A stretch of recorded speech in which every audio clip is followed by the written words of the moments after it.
nas minhas pesquisas, eu cheguei à conclusão de que, me perguntando sobre a violência mais grave, que envolve matar o outro, há todo um processo. Isso não se dá do dia para a noite. Quando alguém se torna profissional dessa prática, teve de matar em si mesmo algo.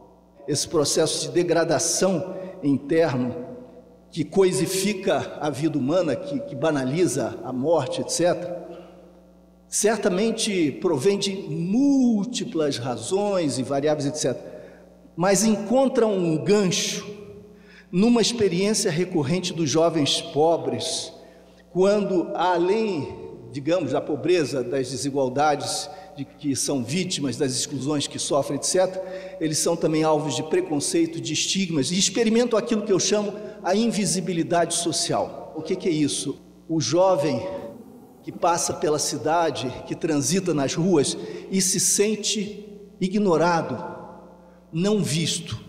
As pessoas passam como se eles não tivessem corpo, não tivessem materialidade, no máximo desviam, na rota, numa espécie de uma coreografia inconsciente, que dribla as presenças dessas pessoas, que ali deixam de ser, portanto, pessoas. Quando eles se dirigem a alguém, eles provocam susto, repugnância, repulsa, medo ou indiferença. Alguns não respondem, alguns passam como se não estivessem ouvindo uma voz ou observando um gesto dirigido a si. Esses são relatos recorrentes. Vocês então imaginem alguém que em casa, por alguma razão, está se sentindo invisível. O que significa aí nesse caso invisível? Não está sendo acolhido, valorizado, reconhecido como ser humano. E nós sabemos, todos nós, na nossa prática diária como professores, não é preciso estudar as teorias da educação, da psicologia, da psicanálise ou da antropologia, ainda que todas concorram para essa mesma conclusão. Nós sabemos o que vale o olhar.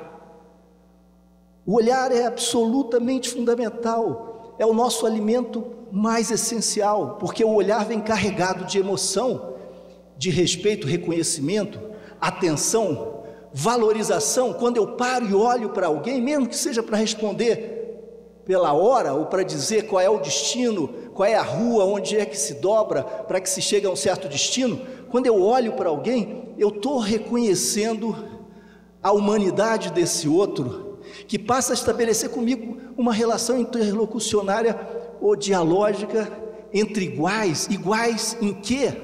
Podemos ser de países diferentes, cidades diferentes, classes diferentes, mas iguais no reconhecimento mútuo da nossa comum humanidade, pelo olhar.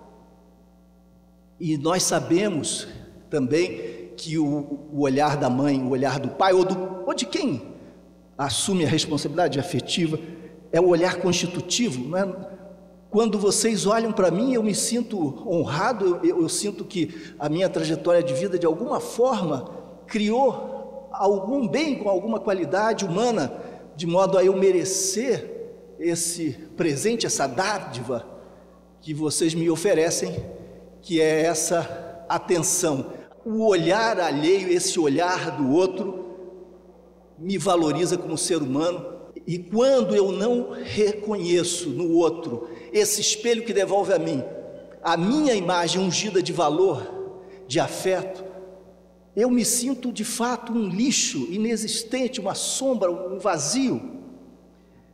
Se alguém me oferece uma arma, vocês imaginem a situação, porque eu ouvi esses relatos tantas vezes. Não pensem no criminoso monstruoso, onipotente, arrogante, que aponta a arma para o outro lá de cima da sua supremacia vertiginosa e autoritária. Imaginem o primeiro ensaio geral para a violência, para essa violência armada letal, esse primeiro movimento em que um jovem, muito jovem, aos 12 anos, 13 anos, segura uma arma, pela primeira vez, fazendo esse exercício de senti-la e de apontá-la para alguém. Imaginem que isso algum dia foi feito pela primeira vez por alguém, relativamente a alguém. E vejam que situação extraordinária nós temos, e eu posso dizer isso só aqui entre nós, porque se eu disser isso em outros espaços, isso pode ser muito mal compreendido, e já foi várias vezes.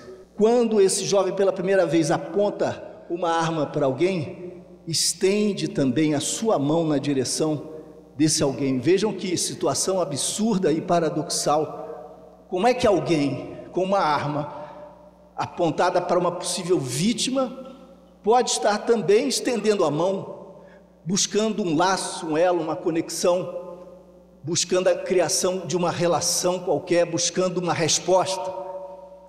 Mas eu estou convencido de que é esse o jogo complexo, inconsciente, que está presente muitas vezes no primeiro ensaio geral para a violência mais grave e dramática, porque essa mão que aponta a arma é também a mão que se estende na direção do outro, buscando esse contato, buscando o reconhecimento, o afeto, a valorização.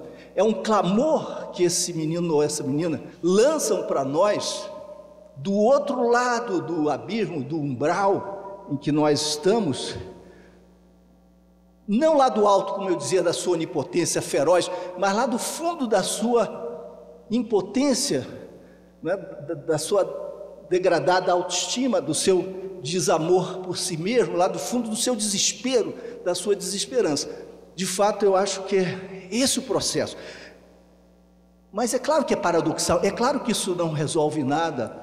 Não é assim que esse menino vai colher do outro valorização e reconhecimento. Assim o que ele faz, e isso o ilude até levá-lo à morte rapidamente, em poucos anos, o que o ilude é a sensação de poder que subitamente substitui a fome por afeto, valorização e reconhecimento, porque naquele momento ele que não existia, que era esse ser invisível, se afirma, ganha corpo, materialidade, presença, é como se ele ali se construísse até ontologicamente, quer dizer, como um ser, porque ali ele é opaco, ali não é possível atravessá-lo sem reconhecê-lo. Isso é terrível, porque se instala então um circuito vicioso, porque isso vai gerar mais animosidade, mais medo, mais repugnância. E como é que nós, como sociedade, respondemos a esse gesto? Digamos que eu tenha algum vestígio, ainda que muito limitado, em circunstâncias muito específicas e muito minoritárias, de razão. Isso significaria que a nossa resposta como sociedade, ao invés de ouvir, acolher esse clamor, de dar significado humano a esse clamor, e de dizer, não, você existe, é um ser humano, merece reconhecimento e valor. Não é assim, entretanto, que se o conquista, não é assim que se constroem relações. É preciso respeitar o outro, limites e regras, etc, etc. Mas você merece sim, e nós vamos ouvir o seu grito de alguma maneira e estabelecer com você um diálogo nesse plano. Não, nós o condenamos a frequentar um simulacro do cárcere. Muitas vezes, eu sei que há esforços notáveis e meritórios em muitos estados, muitos locais do Brasil, com muitos funcionários devotados que tentam redefinir esses espaços, mas nós sabemos que frequentemente esses espaços chamados socioeducativos são simulacros de cárceres, são sucursais do inferno e da prisão. E quando a prisão é suja, anti-higiênica, viola os direitos mais elementares, a mensagem que a prisão ou que essas instituições passam, repito, não estou me referindo a todas elas, né, mas ao que dá o tom no Brasil, a mensagem é: você não vale nada. Se isso aqui é uma lixeira, você pode deduzir muito bem, é porque você é o lixo. Essa é a leitura natural que se faz na sociologia de tradição fenomenológica. Se usa uma expressão muito pretensiosa, estrutura de plausibilidade, mas que nesse caso se aplica. Nós estamos criando uma estrutura que torna plausível, verossímil, uma estrutura externa, institucional, um cenário também, que emitem mensagens convergentes, confirmando as suspeitas desse menino inseguro sobre si mesmo. Você realmente não vale nada, por isso você está aqui. E esse menino começa a assimilar essa mensagem do meio, da instituição, identificando-se de fora para dentro com essa imagem negativa e violenta e acaba realizando a profecia e a cumprindo essa profecia negativa que nós fazemos pela mediação das instituições e das nossas políticas equivocadas e irracionais. E o destino desse menino é construído por nós, pelas nossas expectativas armadas de instituições e procedimentos que o desqualificam. Esse destino é um destino negativo que confirma as piores expectativas. Então alguém dirá: não falei? Ele não ia a lugar nenhum, ele não dava nada mesmo, ele não muda, ele é isso mesmo, desde que nasceu, ele é essencialmente, naturalmente, um criminoso violento. Não há nenhuma predestinação nesse caso. Nós, em nossas expectativas, fizemos com que essa profecia cética se autocumprisse, se autorrealizasse pela mediação das nossas políticas e das instituições. Nós geramos essa consequência, produzimos esse destino. Eu acho que a leitura correta, se existe alguma base, porque eu lhes digo, a leitura correta não deve ser, então vamos aplaudir, vamos aceitar a violência, a brutalidade dos jovens como linguagem de autoafirmação. Não, de modo algum. Eu disse, essa não é uma saída, não é uma solução, não é positiva e construtiva para ninguém, muito menos para eles. Mas para dizer a eles que não é esse o caminho, é preciso estabelecer com eles uma relação. Eles enquanto seres humanos e pessoas, e não entes invisíveis. Além da invisibilidade, há o preconceito e o estigma, porque nós podemos não ver alguém, não percebendo a sua presença, ou projetando sobre elas, sobre essa pessoa, alguma imagem que nós tenhamos formado na nossa mente, né? Um preconceito, um estigma é uma imagem nossa, não é o retrato da pessoa. E quando nós projetamos sobre essa pessoa a imagem que nós criamos em nós continuamos apagando a singularidade desse ser humano, dessa pessoa. Nós continuamos não vendo, negando essa presença, negando a humanidade desse ser que está diante de nós.